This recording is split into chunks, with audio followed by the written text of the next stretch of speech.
please subscribe and share this video with your friends.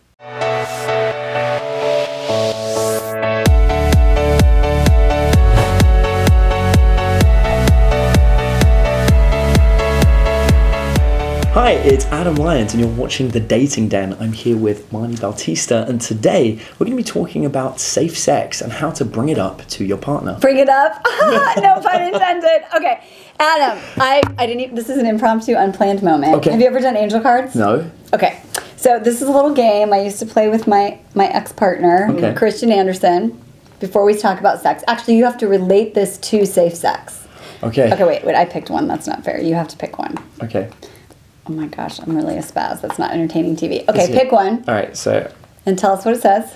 Okay, it says purification. That's funny. See that? Okay. That's awesome. So how can that be meaningful for you today in terms of this conversation? Well, actually, I can tell you right away, which is there shouldn't ever need to be a discussion about safe sex because you should always be looking to, I suppose, purify your body and keep it pure. And the way to do that is to always have safe sex. Like, always. Always, right? So always.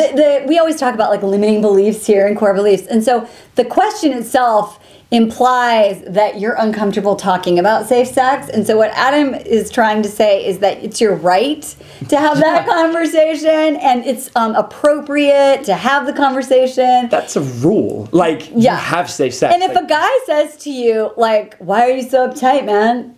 You'd like literally pull your panties on, sister, and head for the hills. Yeah, no, you're done. Like that, safe sex is standard, is the default, is what happens. There is no discussion about it because it's going to happen that way. And if he doesn't have protection or he's allergic to condoms, they make silicone condoms that he's not allergic to. Like there are solutions for every single problem he could think of for why he doesn't have to wear a condom. If you get a guy that's really like just, I'm just not going to wear one, then get a female condom and wear those because they totally work and they're just as good. I didn't even know about those because I'm not a sex therapist. That's really good to know. So who knew? Okay, so the bottom line is get rid of your uncomfortableness around the conversation. Now, the other thing we talked about is that if you're dating with dignity, we assume that you are not having these conversations when you don't know someone, in which case it could be uncomfortable.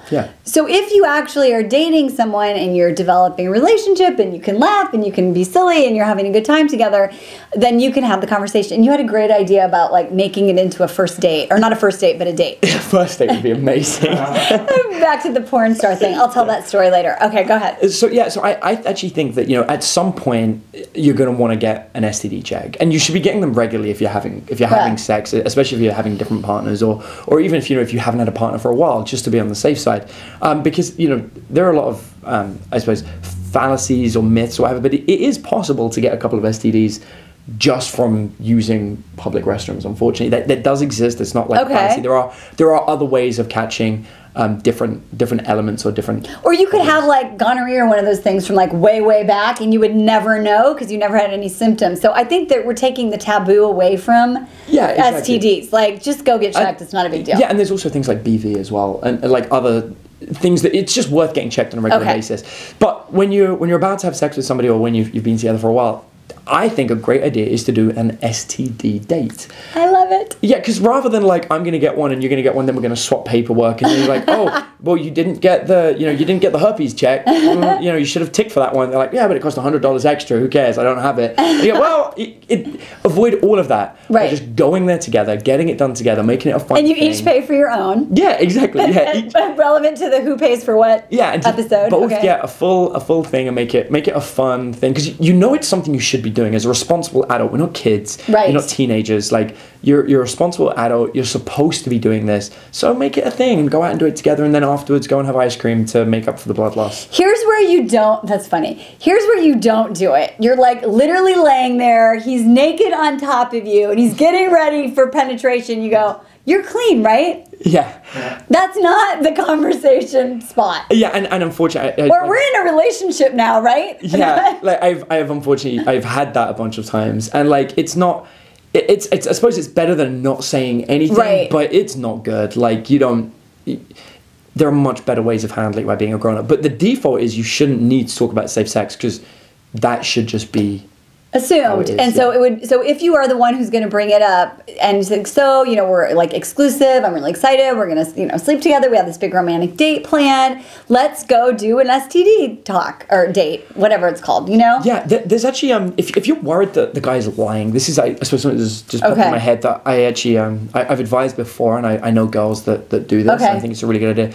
It would pay to brave the internet and learn the common STDs and what they look like. And then, you know, when you are being with a guy, and if you're worried that he might lie or might not tell the truth or what have you, it's worth knowing what the symptoms are, and then, you know, maybe moving down below without reason when you're first starting to get intimate with each other, and just take a moment and look. That's really funny. You know, so that means your eyes are open. Yeah, exactly. And it takes a moment, but like it's probably worth. And if you're not worried, if you're not sure about something, ask, talk, bring it up. Like, and I know a lot of girls are like, oh yeah, first thing I do is, you know, more than happy to open his flies and go down there. She says, but I spend a couple of seconds just sort of like playing around and feeling and turning him on while investigating with my hands and making sure that everything's I think that's really great because, again, we just want to go back to this taking away the taboo. Like, you want to check out your parts. You want to make sure everything's working. Your life is at stake, literally. Don't fumble in the dark. Don't fumble in the dark. And really, I really want to say, like, your dignity, right? It's your dignity and your self-respect. So consider having this core belief that this is appropriate, it's normal, and the quality guy that you're looking for is going to appreciate, if not initiate, the same conversation. Yeah, and I suppose, like, if we're going to remove the two, there's a great phrase that I've some of the female students that I've had, I've told to say this, which is, if the guy, you know, take your time down there. Don't rush to, you know, get involved. Take the time.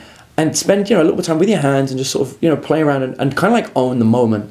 And if the guy tries to be pushy or rush, be like, hey, I'm getting a minute to meet my new friend. Right, exactly like that. And it's a really good way of making the guy calm down and be patient, which gives you the time to look and investigate while also getting you used to his parts and, you know, getting to, because as a female, I think it's really important that you start to own that area and make it clear that when you're down there, it's your space.